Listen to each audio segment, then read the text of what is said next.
এই ভারতীয় 10 টাকার কয়েনে এমন একটি গোপন তথ্য লুকিয়ে আছে যা শুধুমাত্র কম লোকেই জানে। আচ্ছা, আপনার কি সেটা জানা আছে? এই ভিডিওটি শেষ পর্যন্ত দেখুন। এই অজানা সত্য আপনাকে চমকে দেবে।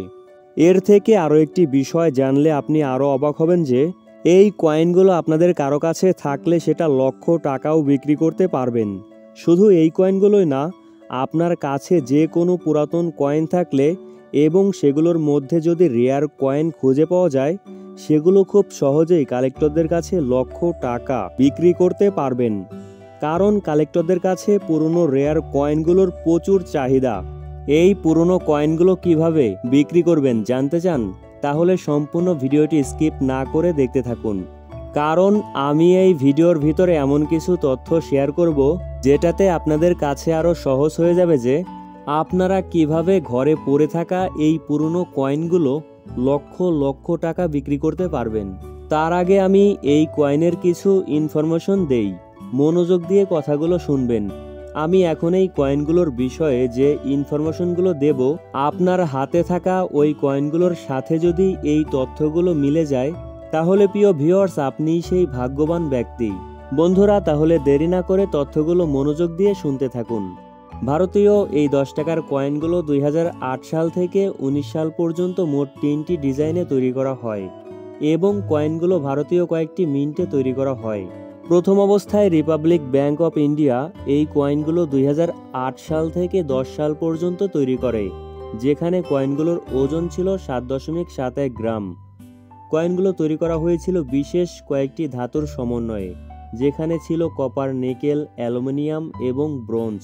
কলকাতা, মুর্শিদাবাদ, নয়ডা, মুম্বাই বা বোম্বে মিন্টে কয়েনগুলো তৈরি করা হয়েছিল। পরবর্তীতে শুধুমাত্র 2010 সালে আরবিআই যে 10 টাকার কয়েনটি তৈরি করে, এটিরও ওজন ছিল 7.71 গ্রাম।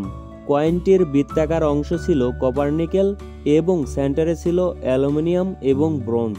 কয়েনটিতে দেখা যাচ্ছে বাম দিকে মুখ করে ভারতীয় সিংহ, তার পেছনে রয়েছে তালগাছ এবং এটি ছিল একটি স্মারক মুদ্রা, যেটি রিজার্ভ ব্যাংক অফ ইন্ডিয়া 75তম বার্ষিকী উপলক্ষে তৈরি করা হয়।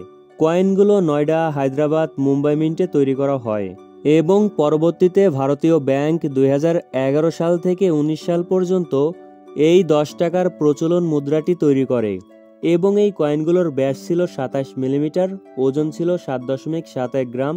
কয়েনটির রিংয়ে ছিল অ্যালুমিনিয়াম, ব্রোঞ্জ, কেন্দ্রে ছিল তামা, নিকেল। কয়েনটিতে দেখতে পাবেন এক পাশে মান উল্লেখ করা, অন্য পাশে অশোক সিংহের স্তম্ভ। বন্ধুরা, একটা জিনিস খেয়াল রাখবেন, কয়েনগুলোর মিন্ট মার্ক মূলত কয়েনগুলোর মিন্ট ইয়ারের নিচে থাকে। আপনাদের বিগত ভিডিওতে বলেছি কলকাতা মিন্টের কয়েনগুলোর কোনো মিন্ট মার্ক নেই। হায়দ্রাবাদ মিন্টের কয়েনগুলোর মিন্ট মার্ক স্টার চিহ্ন দেওয়া থাকে। নয়ডা মিন্টের কয়েনগুলোর মিন্ট মার্ক ডট চিহ্ন দেওয়া থাকে। মুম্বাই মিন্টের কয়েনগুলোর মিন্ট মার্ক ডায়মন্ড চিহ্ন দেওয়া থাকে। এই চিহ্ন বা মিন্ট মার্কগুলো কয়েনগুলোর যেখানে সাল উল্লেখ করা থাকে তার নিচে দেয়া থাকে। আশা করি এই 10 টাকার কয়েন তিনটির ভালো ধারণা পেলেন এবং মিন্ট মার্ক সম্পর্কে জানতে পেলেন। এবার চলুন রেয়ার কয়েনগুলো জেনে নেই কোনগুলো। বন্ধুরা, 2010 সালে তৈরি করা 10 টাকার স্মারক মুদ্রাটির মধ্যে মুম্বাই মিন্টের ডায়মন্ড খচিত 10 টাকার কয়েনটি ইউএনসি কন্ডিশনের এবং খুবই রেয়ার। নিলামে এবং বিভিন্ন অনলাইন প্ল্যাটফর্মে কয়েনগুলো 35 থেকে 40 হাজার টাকা পর্যন্ত বিক্রি হয়েছে। 2010 সালের স্টার চিহ্ন খচিত হায়দ্রাবাদ মিন্টের কয়েনগুলো ইউএনসি কন্ডিশনের। এগুলোর এক একটির মূল্য 3 থেকে 4 হাজার টাকা। চলুন 2008 থেকে 10 সালের মধ্যে দেখি কোনো রেয়ার কয়েন আছে কিনা। 2008 সালের কলকাতা মিন্টের কয়েন ইউএনসি কন্ডিশন অনুযায়ী মোটামুটি ভালো একটি মূল্য পাবেন। কালেক্টর প্রাইজে 1000 থেকে 1500 টাকা পর্যন্ত এক একটি কয়েনের মূল্য পাওয়া সম্ভব এবং 2010 সালের বোম্বে মিন্টের কয়েনগুলো এক্সএফ ও ইউএনসি কন্ডিশন অনুযায়ী ভালো একটি মূল্য পাওয়া যায়। বন্ধুরা, আপনাদের অনেকের কাছেই এই কয়েনগুলো সহ অনেক পুরনো কয়েন আছে, কিন্তু আপনারা জানেন না কিভাবে কয়েনগুলো বিক্রি করতে হয়। কয়েনগুলো বিক্রি করার অনেক মাধ্যম রয়েছে, যেটা নিয়ে বিগত ভিডিওতে কিছু ধারণা দেওয়া হয়েছে, ওগুলো চাইলে দেখে নিতে পারেন। আগামী ভিডিওতে এ বিষয় নিয়ে এই চ্যানেলে একটি পরিপূর্ণ ভিডিও পাবেন। তো অবশ্যই কমেন্ট করে জানাবেন আপনার কাছে কত সালের কোন পুরনো কয়েনটি রয়েছে এবং বন্ধুদের কাছে ভিডিওটি শেয়ার করে দিন যাতে তারাও এ বিষয়ে জানতে পারে। পুরনো দামি মুদ্রাগুলো চিনতে, পুরনো কয়েনগুলো বিক্রির মাধ্যমগুলো জানতে আমাদের এই চ্যানেলটিকে সাবস্ক্রাইব করে আমাদের সাথেই থাকুন।